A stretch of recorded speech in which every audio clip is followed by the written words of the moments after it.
Vamos a ver en qué estamos con la convención constitucional. A ver, vamos a conversar con el abogado académico que está con nosotros, Héctor Hernández. ¿Qué tal? Buenos días. ¿Cómo estamos? Hola Raúl, ¿qué tal? ¿Cómo estás? Muy buenos días. Un saludo, un ¿Todo, gusto escucharte. todo bien? Hoy te encuentro un poquito como con cara de resfrío, ¿no? Espero que sea Algo, resfrío. un poquito. Esperemos Ya, ya que se recupere pronto. ya. ¿Algún desarreglo confesable o El no? fútbol, el fútbol, Ah, el el fútbol. fútbol, ya. Claro, somos Es que, fanáticos del fútbol, así oye, te que doy la receta para no resfriarse en el fútbol. Hay que correr harto para entrar en calor, porque si uno mira mucho el partido desde adentro se resfría. así es. Faltó correr un poquito más. Falta correr un poquito más. Oye, llevamos un mes de la convención. ¿Convención constitucional? ¿Cómo se llama exactamente? Así, Convención Constitucional, está bien. Ya. Llevamos un mes. ¿Qué evaluación podríamos hacer de esto? A ver, yo creo que este mes ha sido básicamente simbólico, diría yo, Ya. porque el objetivo fundamental de la misma, que es redactar una constitución, hasta el minuto no se ha cumplido, porque no se ha redactado todavía ni siquiera la letra inicial del primer artículo. Hmm. Por lo que desde ese punto de vista todavía no tenemos ningún fruto de lo que podría ser el trabajo de la convención. Yo diría que hasta el minuto ha sido un trabajo más que simbólico, e incluso interfiriendo en algunos aspectos que no son de su competencia. Podríamos decir que en general lo que ha hecho esta convención ha sido durante este mes preparar el camino para, si uno quisiera ser más justo, digamos, Afilar el pero hacha. también claro, pero también empapado, digamos, algunas cuestiones políticas contingentes que no tienen nada que ver con sus funciones. Eso es el diagnóstico, pero ¿te parece bien cómo lo han hecho o podrían haber avanzado un poquito más rápido?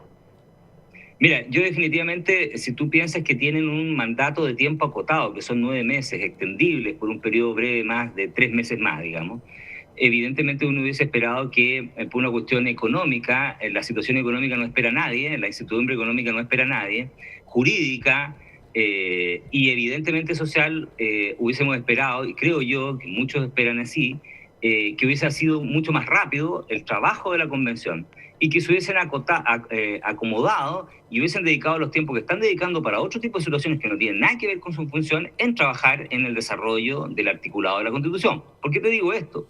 Porque si bien se ha ampliado la mesa y uno podría decir cuáles son los logros de esta convención hasta el minuto. Primero, crearon una comisión y se eligió una convención de reglamento interno encabezado por Amaya Alves, que es colega de la Universidad de Concepción, fue profesora mía en el Magíster de Derecho Público y yo cursé hace unos años atrás, fui compañera de curso de ella, que da ciertas garantías de que hay una experticia ahí jurídica importante, pero que todavía no tiene resultado. Segundo, luego se crean 2 comisiones más, una de ética y una de presupuesto, que evidentemente ha sido muy polémico porque han hablado mucho respecto de que no estarían recibiendo los emolumentos respectivos, que casi estarían pasando hambre, cuestión que no es cierto, por supuesto, Habían pero que adelgazado, enturbian un poco. Claro, que enturbian un poco el sentido de esta convención y luego han creado una comisión de derechos fundamentales con un nombre muy rimbombante que no tiene ninguna relación con sus funciones, por lo que yo creo que han perdido el tiempo ahí. Definitivamente creo que esas no son funciones de esta convención, esa es función de la actividad política contingente, para eso está el Congreso, hay otras instancias, han habido comisiones de derechos y reparaciones de derechos humanos en Chile, varias, no una, 3, por lo que yo creo que en general han perdido el foco ahí. Ahora, dicho eso, está en trabajo, digamos, y lo han dicho en general, el mismo Baza lo dijo el secretario de la convención, que recién en septiembre partirían ellos con el articulado de la Constitución. Lo que vuelvo a insistir, creo, podría haberse iniciado mucho antes porque la función primordial de ellos es redactar una nueva Constitución y no lo están haciendo. Ahora, ¿qué va a pasar en el verano? Espero que no se van a ir de vacaciones o no, porque a veces enero, febrero son meses medio tentadores y que podría avanzar poco. En eso estoy pensando, en que son 9 meses y ya quedan 8. Mira, así como va la situación, creo yo, de que estén pidiendo aumentos de funcionarios, aumentos de presupuesto, asignaciones para almuerzos, para distintas situaciones, están tomando las mismas mallas políticas que uno siempre critica a la actividad política. Espero que no caigan aquello y que no lleguemos al verano y planteen recesos. porque la verdad sabemos todos que este es un proceso, un periodo acotado de tiempo. A nadie se le obligó a ser constituyente ni ser candidato. Ellos sabían cuáles eran las reglas de este proceso. Por lo tanto, si entraron con esas reglas, bueno, acomodarse con esas reglas y hacer un servicio público, porque finalmente redactar esta constitución, además de un honor, es un servicio público. Y yo esperaría un poquito más en ese sentido de vocación social política en ellos. He escuchado críticas desde distintos puntos que uno va leyendo. Por ejemplo, que la presidenta de pronto hable en Mapudungún. Yo sé que tienes un cariño por ahí, pero si un diaguita empieza a hablar diaguita, si sí, una lacalufe, entonces se nos va a enredar un poco el cuento, ¿no? Mira, yo vuelvo a insistir, creo yo que las cosas simbólicas son súper importantes. Los simbolismos son relevantes en el funcionamiento de las sociedades, porque representan ideas, aspiraciones. Eso está muy bien. Creo yo que forman parte del desarrollo de las sociedades y ha sido así desde siempre. El que uno inicie una convención saludando en un idioma específico, está dentro de... Mira, eso puede darse, pero que tú exijas luego el uso de un vocabulario, como puede ser el idioma, digamos, que lo hemos conversado en algunas ocasiones aquí, este famoso idioma inclusivo, digamos, o el uso de lenguas particulares. La verdad que yo creo que en general le resta cierta credibilidad al proceso ecuménico que debe tener este proceso constituyente, porque es de todos.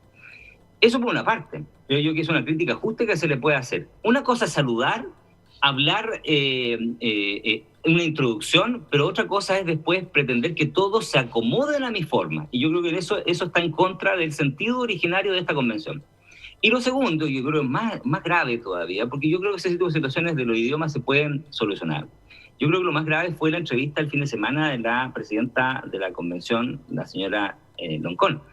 Yo creo que ahí cayó en un error grave, porque por una parte, cuando parte, valga la redundancia, esta convención, el primer llamado que hacen es a liberar a los denominados presos de la revuelta, que ellos dicen son presos políticos, cosa que a todas luces ha sido desmentido en Chile, no existen presos políticos, emitiendo con ello una opinión política. Pero luego, cuando se le pregunta a ella en una entrevista en el Mercurio, que yo la leí, si ella hacía un llamado a bajar las armas a estos grupos violentistas, ella dice que no se puede meter en esos aspectos porque no son incumbentes de su función. Entonces, ¿cómo es la cosa? Por una parte pide, cuando asume, liberar a los presos del estallido social, que según ella son presos políticos, pero cuando le preguntan por un tema mucho más grave, que es el conflicto armado en la Araucanía, dice que eso es un tema político. Entonces, uno no entiende ese doble estándar, ese doble discurso, de que para una cosa es un tema político y para otra cosa no es un tema político. En un tema tienen participación y en otro tema no tienen participación. Yo habría esperado el mínimo, porque ella dijo que no tenía el estándar de Nelson Mandela. La verdad es que no hay que tener el estándar de Nelson Mandela, a quien admiro profundamente, sino que hay que tener el estándar de un demócrata común y corriente. Es decir, no validar la violencia como mecanismo de resolución de los conflictos, ni como mecanismo para conseguir objetivos políticos. Yo creo que eso es lo más importante de todo. Y yo creo que en eso está el debe nuestra presidenta de la convención, digamos. Sí, el tema mapuche, todo ese es bastante complejo. Hoy día invitemos a un antropólogo para hablar de eso un rato más aquí en el... Porque es un tema que es amplio, es grande, es complicado. ¿Cómo vamos a salir de ahí? Ha estado difícil eso.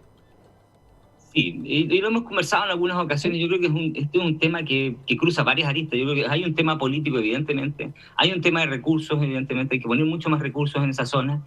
Pero también hay un tema de aplicar la ley y el orden público como corresponde. Yo creo que esto es una mixtura de soluciones. No puede ser solo aplicar la fuerza. No, evidentemente no puede ser solo. No puede ser solo política, porque con la política son palabras y las palabras se las lleva el viento. No puede solo ser asignación de recursos, porque la plata no solo resuelve todo, sino que tiene que ser un tema mucho más amplio que englobe y alcance todos los aspectos y las aristas que tiene el conflicto mapuche. Oye, otro tema que también me interesa, si podemos conversar, a ver, Narváez, Maldonado, Proboste, ¿cómo se ve eso a futuro? ¿Qué lo ves ahí?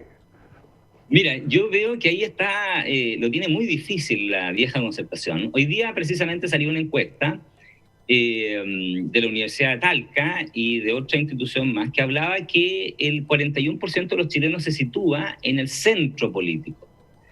Ahora, algunos dicen que ese centro político no existe hace mucho tiempo en Chile, sino que lo que existen son posiciones moderadas de los chilenos. y que en general el mundo de posiciones moderadas puede encontrarse desde la extrema derecha hasta la extrema izquierda. Es muy confuso entender ese concepto. Pero ¿a qué voy con esto? Que si lo que pretendía la vieja concertación, representada, ¿cierto?, por unidad constituyente, era levantar o alcanzar ese mundo, yo creo que la tienen muy difícil. Hace unos días vimos un debate donde en general el que salió mejor expectado fue el señor Maldonado, que es, a todo esto, yo no sé si tú sabes, pero es un reconocidísimo abogado con estudios de posgrado muy interesantes. Fue ministro de Justicia, pero además fue el que encabezó la reforma procesal penal. Es un abogado muy preparado. Y evidentemente tuvo una mejor performance frente a las demás candidatas, porque tiene una visión también, digamos, que pasa, que cruza distintas áreas, pero que desde el punto de vista político tiene poco, da la impresión que tuviera Poco peso. Poco peso, digamos. El Partido Radical es un partido muy pequeño en Chile. Y siendo la candidata más importante. Fueron grandes hace unas décadas, en los tiempos de los gobiernos radicales, pero hace rato ya. Claro, hace mucho tiempo. Claro. Pero el Partido Radical dejó de tener incidencia en Chile desde el momento que surgen los movimientos más de izquierda, el Partido Socialista, el Partido Comunista y luego la Democracia Cristiana. Y ese mundo de centro moderado que representaba, entre comillas, o representó posteriormente ya el Partido Radical, dejó de estar solo en ese mundo. Pero yo creo que lo tiene muy difícil Unidad Constituyente. La consulta ciudadana, que no es vinculante, que no es una consulta que se haga a través de la ley de elecciones primarias, porque ya sabemos, se perdió esa oportunidad, va a ser el 21 de agosto. Y la verdad que yo creo que la mayor derrota para ellos sería que a esta elección no asistiera ni siquiera el 10% de lo que fue en la elección reciente. Imagínate que ellos imprimieron 2 millones de votos, pero lo más probable es que vaya muy poca gente a esta elección. Y teniendo el parangón de la elección de Chile Vamos y de Apruebo Dignidad, que obtuvieron entre las dos más de 3,5 millones, una votación que no se acerca a eso sería efectivamente un fracaso rotundo y los dejaría en muy mala posición política para pelear una tercera opción, entre comillas, entre Sichel y Boric. Por lo que yo veo que está muy complicado desde el punto de vista del escenario político, de lo que puede ser la votación favorable o el apoyo favorable para alguno de los 3 candidatos que están en competencia en Unidad Constituyente. Claro, es que partieron, hicieron una primaria, eligieron a una senadora que incluso que es del Maule, Jimena Rincón, después la bajaron, entonces ahí se empezó a enredar el cuento. Sí, ahí uno ve malas prácticas políticas que la verdad que yo creo que la gente también las resiente, porque efectivamente ellos eligieron, la Democracia Cristiana hizo un proceso, elige una candidata, votan por ella y luego, tipo dedazo, entre 4 paredes la bajan, lo que evidentemente resiente en los procesos democráticos internos de los partidos, porque es un partido que hizo un ejercicio democrático. Por lo tanto, evidentemente la gente igual le va a pasar la cuenta, y lo que le pasó el otro día a Yanna Proboste, a la presidenta del Senado, que además sigue siendo presidenta del Senado, lo que yo encuentro que es inaceptable. O sea, eso te iba a preguntar, esa opinión ahí.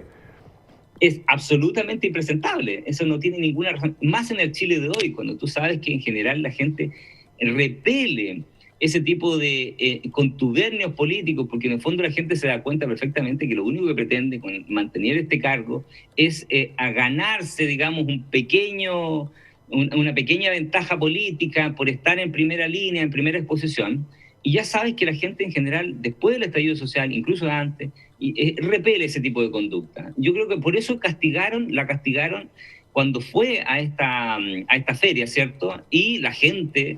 No creo que eso haya sido organizado, porque ella misma dijo que esta era una actividad, digamos que surgió en el momento, digamos, no estaba planificada ir a la feria.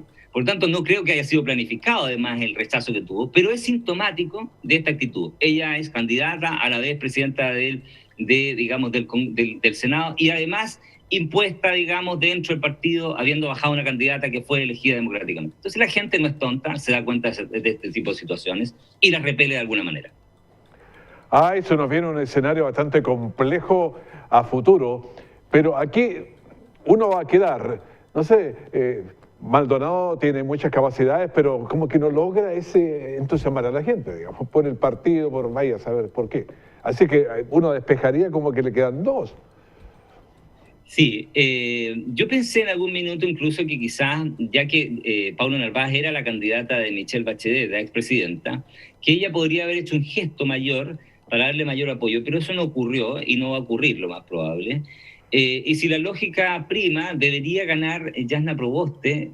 Mira, esto es lo que en general el análisis político hace, pero nadie sabe que pueda ocurrir. Como yo he leído muchos posteos. Han pasado muchos imposibles, así que...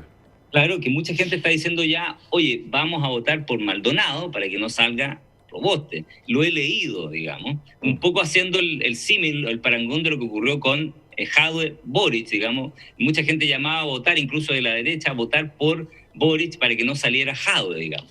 Entonces, yo creo que la situación política está tan líquida, como se utilizaba antes esta expresión, que puede pasar cualquier cosa. Yo creo que puede pasar cosas. Incluso una sorpresa de que llegase a ganar Maldonado, porque vuelvo a insistir, mientras menos gente vote en unidad constituyente, más posibilidad tendría un candidato que se ve más claro en su idea. De hecho, yo escuché los dos debates y la verdad que parece muy cercano a esa vieja concertación, pero con aspectos en crecimiento. El discurso de Maldonado, digamos, parece muy de centro, digamos, versus un discurso un poco más a la izquierda de Proboste.